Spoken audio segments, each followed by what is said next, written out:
Exactement et complètement accompli mon devoir d'architecte quand je consulte l'ingénieur. Alors là, j'ai été soufflé parce que cet homme m'a dit « Écoute Pierre, ces surfaces-là, est-ce que tu peux me les mettre en équation ?» Et je lui ai dit « Je vais voir ». Et effectivement, je me suis attelé au boulot et j'ai fait l'équation de la grande ceinture hyperboloïde qui ceinturait tous les paraboloïdes divers qu'il y avait par là. Pas une quantité, mais enfin. Se révèle être très insuffisant. L'architecte qui doit nécessairement être un virtuose en géométrie ne perd rien à être également bon, plutôt bon, ou si possible très bon en arithmétique, et puis également en algèbre. Il a besoin des trois outils. Ça, on ne le lui dit pas à l'école. Il a reconquis cette position de l'architecte, de la Renaissance, de l'architecte qui dessinait, qui concevait, qui était capable d'avoir cette pensée de l'ingénieur. La finalité, c'est quoi? Qu'il s'agisse de poésie ou qu'il s'agisse d'architecture. Pour n'isoler que ces deux arts-là, c'est l'émotion. En fait, l'architecte, il s'adresse à travers son chantier, ses matériaux, ces choses ingrates. Il s'adresse à des gens qui viennent jouir chez lui.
On rentrait dans une cathédrale où il y avait des barres, et des parties comprimées et des parties tendues.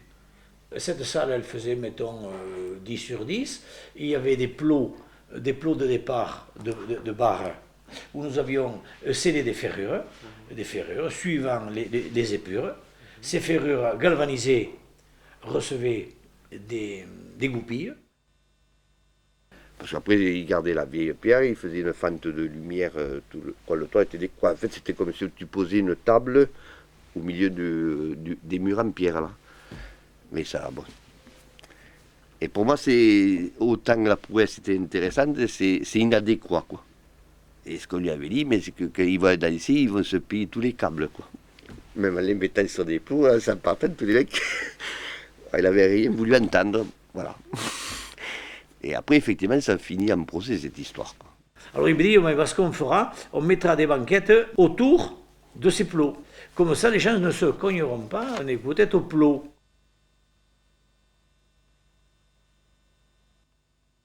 Et le lundi matin, je vois 4 ou 5 petits vieux là, qui arrivent là. il me posait des questions. Alors, ça vous plaît, ça? J'ai dit, ça me plaît, c'est bien, ah oui, ça, et ça va tenir? J'ai dit, ben oui, ça va tenir, bien entendu, ça va tenir. Et oui, mais vous savez, dans le pays, on est habitué au traditionnel. Et vous savez, les câbles en acier dans le pays, on ne connaît pas trop ça, enfin, surtout en charpente. Le soir, là, je reçois un coup de fil de Beau, il me dit, Louis, j'ai un petit problème, j'ai visite de chantier avec le maire. Ils ont peur que ça ne plaise pas trop à la commune. Ben, j'ai dit, qu'est-ce qu'on fait? On va peut-être leur cacher certaines ferrures, on va peut-être arranger le haut, le rendre plus classique. Ah non, non, non, c'est la structure qui ne leur plaît pas. Mais j'ai dit, tu te rends compte? Ils nous laissent monter le chantier, entièrement. Et maintenant, on te dit que ça ne va pas, il me dit, ben oui. On avait senti qu'il se mettait dans une impasse conceptuelle. Quoi. Donc il y avait ce problème, quoi, des fois, faire passer un peu trop ses idées abstraites et théoriques sur l'espace par rapport aux us et coutumes, si j'ose dire. Et l'usage, on pouvait toujours le tordre. C'est vrai qu'on peut toujours tordre les usages. Hein. Et heureusement, des fois, qu'on tord des usages, parce que c'est une manière d'avancer. Il avait peut-être le bon rôle, quoi. Parce que, bon, c'est pas lui qui faisait vivre l'agence. Ce qui faisait vivre l'agence, c'était Pierre Castin. L'architecture, c'est devenu peut-être un côté peut-être secondaire. Et il favorisait un petit peu pour lui ce qui lui semblait intéressant. C'était les structures tridimensionnelles.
Bon, de Beau, là-dessus, bon, c'est vrai, il n'est pas tellement entendu, lui, il a fait que le signal, en fait.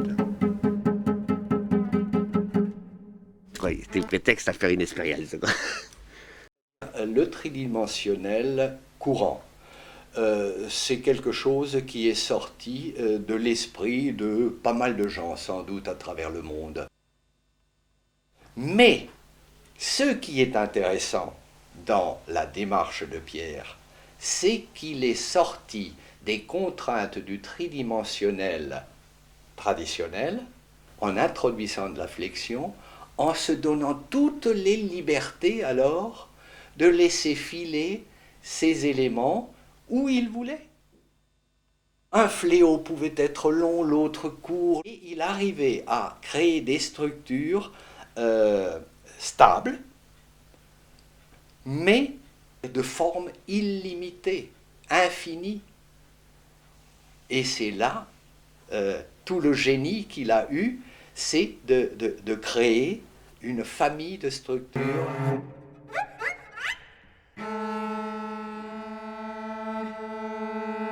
Il a créé quelque chose de tout à fait différent de tout ce qui s'est fait par ailleurs. C'est l'art qui crée les dieux. Il se méfiait de toute symbolique, mais l'art crée les symboliques. C'est beau parce que c'est beau, et c'est bien parce que c'est bien. Point à la ligne. Ça ne représente rien d'autre que ce que c'est. Il y a une espèce de tel quelisme de l'objet qu'il a créé, et qui précisément par sa convénience formelle même, n'a pas besoin d'autre traduction que sa présence. C'est pourquoi d'ailleurs il avait tempêté quand on avait planté les rosiers. Bon, enfin.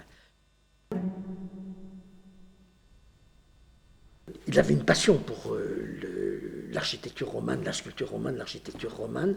Donc, en plus de ça, Monsonès, Mazères, Sainte-Mayronne, c'était presque obsessionnel chez lui. Mais souvent, je lui disais, tu sais, Pierre, tu es obnubilé par la roman, mais tu es plus gothique que roman dans ton architecture. Alors, il n'aimait pas que je lui dise ça.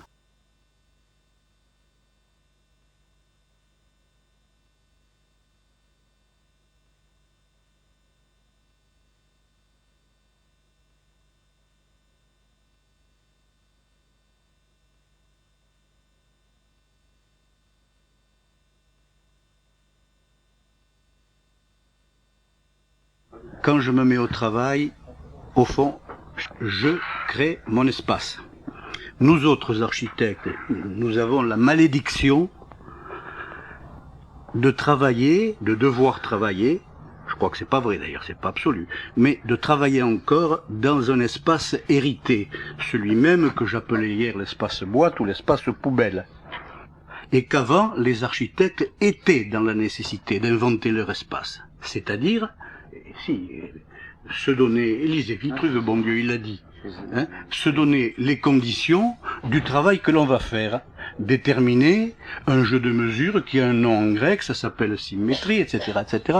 Donc, d'avoir des techniques à la main du créateur, de celui qui va faire quelque chose, qui à l'époque étaient des techniques savantes et réservées à ceux qui les avaient travaillées, et qui maintenant se réduisent à faire un objet que l'on va mettre dans un espace passe-partout qui n'est même plus raisonné. Il est devenu tellement acquis qu'on ne se pose même plus la question du fait qu'il y a question.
Quand je vois certaines nefs du XIIe siècle ou certaines sculptures du XIIe siècle, je suis presque en situation de dialoguer avec un type qui ne peut pas répondre, mais enfin, il est présent à travers son boulot, il est là. Vous avez prononcé un mot merveilleux et dangereux, c'est celui d'algorithme.